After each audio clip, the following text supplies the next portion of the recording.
Buenas tardes, me presento, soy Diana Manríquez y Samantha Valdés, venimos de la preparatoria 9 y le vamos a hacer unas preguntas sobre el método científico. ¿Usted ha tenido una investigación? Sí. ¿Nos podría decir? En algunas. Bueno, primero que nada, mi nombre es Marco Antonio Guzmán. Yo trabajo aquí en la Facultad de Biología desde hace 25 años.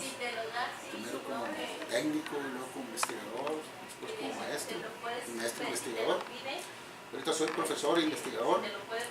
Y sí, de hecho, parte de mi trabajo es la academia, las clases que se dan aquí en la facultad. En algunas de ellas participo, sobre todo en botánica. Y aparte de eso, también participamos en proyectos de investigación. Uno tiene sus proyectos de investigación y otros maestros también a veces participamos entre nosotros mismos, ¿verdad? Bueno, el área en la que yo estoy es el área de taxonomía botánica. La taxonomía botánica es el área de la biología que se encarga de los nombres de las plantas, su clasificación y su identificación, por supuesto. Y el método científico lo aplicamos todos los días. Sí. He participado en algunas investigaciones con otros maestros aquí del departamento de botánica. Por ejemplo, en 2012 estuvimos participando varios maestros en conjunto en un proyecto sobre orégano de aquí del noreste de México.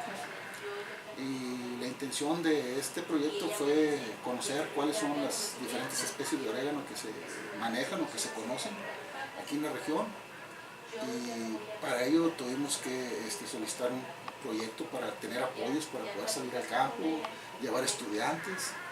Los estudiantes de alguna manera, aparte de que participan en clases, algunos de ellos hacen tesis, sobre todo de los últimos semestres, y al hacer su tesis es una forma de titularse.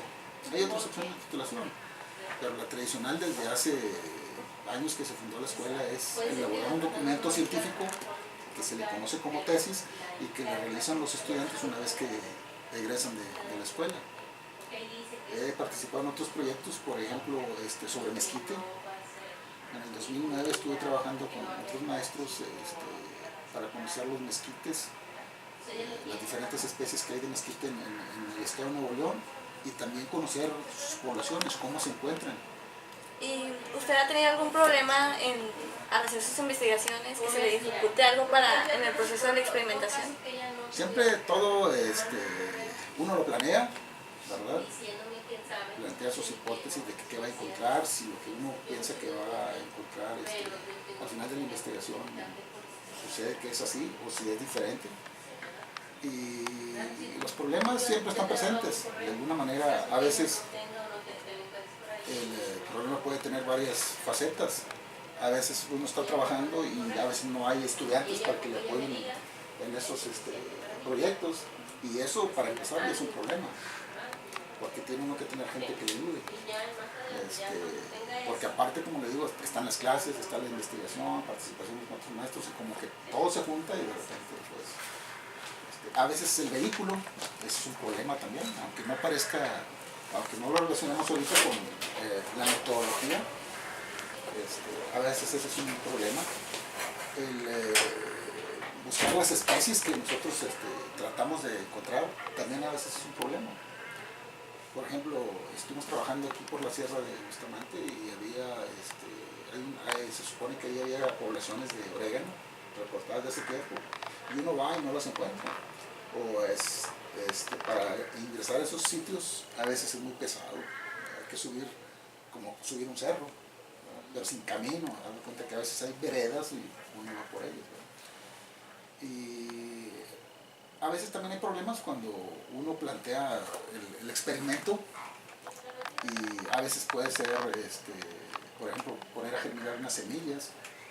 A veces uno piensa que consulta la información que se requiere para poderlas hacer germinar, y de repente hay un factor que impide que germine. A veces porque se colectan antes de tiempo, por ejemplo, puede ser un problema. En fin, los problemas siempre surgen, pero hay que tratar de corregirlos, ¿verdad? ¿Y qué lo motivó a hacer todas esas investigaciones que se está comentando? Pues es parte de mi trabajo. De alguna manera uno está inmiscuido en esas actividades y son compromisos que uno tiene, ¿verdad? Uno tiene la obligación de participar en las clases, pero también de producir información. Por ejemplo, ahorita me acaban de publicar un artículo sobre las gramíneas del centro norte de Nuevo León. Les muestro por aquí lo que estaba viendo hace rato. Esta investigación o publicación de las gramíneas de los mezquitales surgió de ese proyecto que les comenté, ¿verdad? De trabajar con los mezquites. Uno conoce o va a los sitios donde está el mezquite, pero también en el mezquital hay especies que se asocian con él. Las gramíneas, por ejemplo, son una de esas especies que son un grupo muy importante.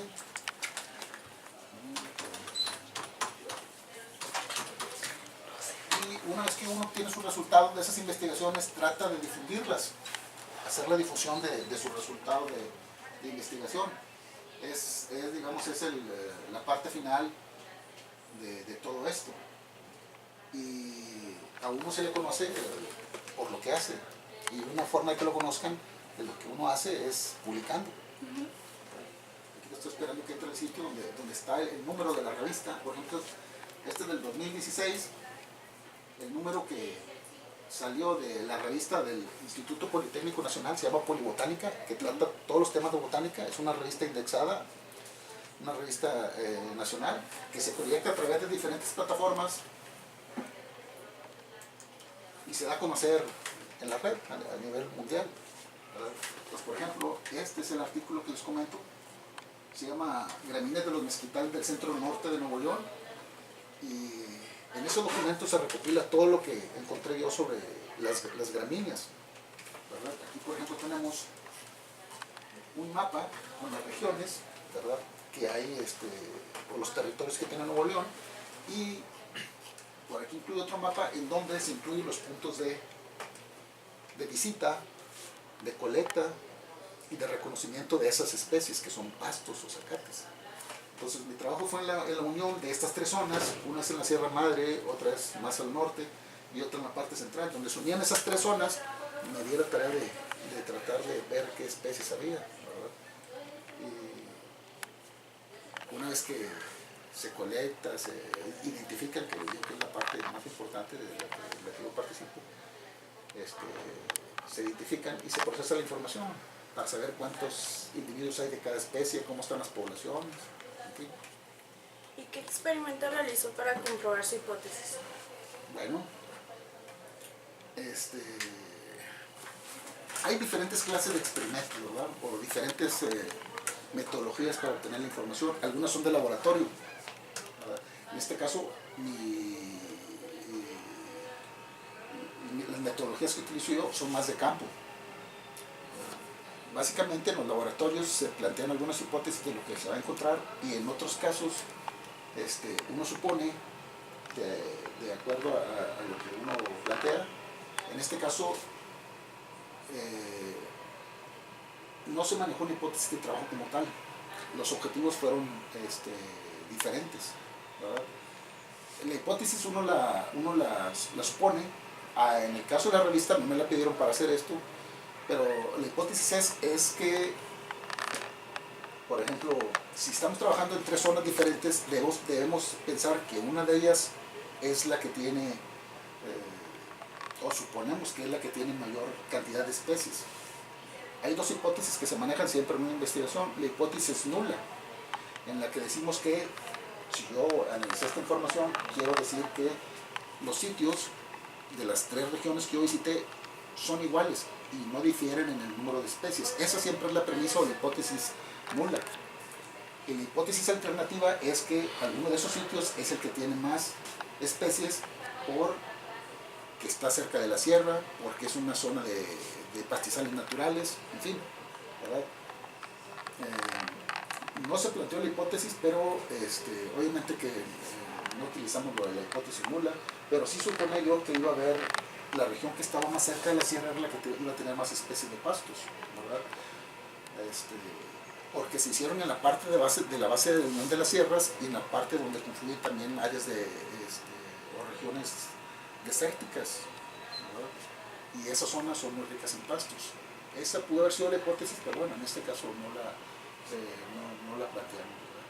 Pero sí se planteó una hipótesis en el caso de la investigación original, que fue la de los mezquitales. La hipótesis que se realizó en el 2009, que le digo del proyecto del mezquital, sí se planteó una hipótesis, y la hipótesis fue de que los sitios donde se iban a visitar, el número de especies iba a ser diferente, muy diferente, por las diferentes condiciones de suelo, de temperatura. Si yo tomo el estado de Nuevo León, hagan de cuenta que es esto, toda esta mesa, Nuevo León tiene una sierra que divide una parte plana y otra parte plana alta. Entonces, para empezar, son territorios muy diferentes y tienen condiciones ambientales diferentes. Y esa hipótesis original que se planteó sí decía que iba a haber diferencias en el número de especies con respecto entre los diferentes sitios de las diferentes áreas. Y para terminar toda su metodología científica, ¿cuál fue su conclusión de su investigación? Bueno, los mezquitales de Nuevo León tienen una diversidad alta de especies. Se encontraron 302 especies, ¿verdad? De diferentes clases, no solo de mezquite. De mezquite encontramos que había 5 clases diferentes de mezquite, 2 especies, había híbridos, había un mezquite que ni siquiera es árbol, sino que es un arbusto. Y en general encontramos que sí tiene una diversidad alta, precisamente por las diferentes de las condiciones ambientales. Y también obtuvimos resultados en los cuales medimos la cantidad de madera que produce los mezquites, ¿verdad? Medimos los tallos, medimos los troncos, las ramas, y encontramos que hay un promedio de 48 metros cúbicos, 48 metros cúbicos, bueno, 48 toneladas en promedio por sitio, por hectárea. Y de alguna manera, otra conclusión fue que, bueno, esos fueron resultados, pero la conclusión es que sí varió el número de especies, porque las condiciones, aparte de las condiciones ambientales, había condiciones de perturbación. En algunas había animales o pastoreo, ¿verdad? En otras, los sitios eran diferentes porque antes eran zonas agrícolas y luego se llenaron de mezquite, ¿verdad? En fin, sí hubo variación en el número de especies precisamente por esas mismas condiciones, o porque habían sido deforestadas y luego se volvieron a llenar de mezquito, de monte. En otras había habido ganadería, en otras, bueno, en fin, fueron varias cosas, pero sí hubo una relación entre la perturbación y el número de especies. Las áreas más perturbadas tenían menos especies que las áreas no perturbadas. Ya para terminar, con base a todas sus experiencias que ha tenido en sus investigaciones y aplicando el uso de método científico, ¿qué les puede decir a los estudiantes sobre eso, sobre su concepto? Bueno, que hay que practicarlo todos los días, en la vida diaria, no solamente en la investigación. Siempre hay que plantearnos, cuando vemos un hecho hay que plantearnos algo. Si vemos que hay algo, hay que pensar que por qué está así, o si por qué está así, por qué no se ha hecho otra cosa, ¿verdad? O sea, de alguna manera, la observación, que es la parte inicial del método científico, que lleva diferentes etapas, tenemos que ser muy observadores. Siempre que veamos un fenómeno, un hecho, cualquier cosa, debemos de pensar, observarlo primero, plantear las hipótesis de por qué está así, o cómo podría estar, de alguna manera, si se le hace algo diferente, y eso nos lleva a ser un poco más analíticos, ¿verdad? Claro, cuando ya están profesionalmente trabajando, ya ese método ya lo tienen desde antes, ¿verdad? Y pues siempre hay que pensar científicamente. Eso es importante, porque una vez que hacemos esto, podemos comunicarnos con los demás de una manera más correcta, no nada más ver algo y aceptarlo, sino que hay que analizarlo y hay que ver cómo podría cambiar. Bueno, eso ha sido todo. Muchas gracias. Sí, bueno, muy bien. Gracias.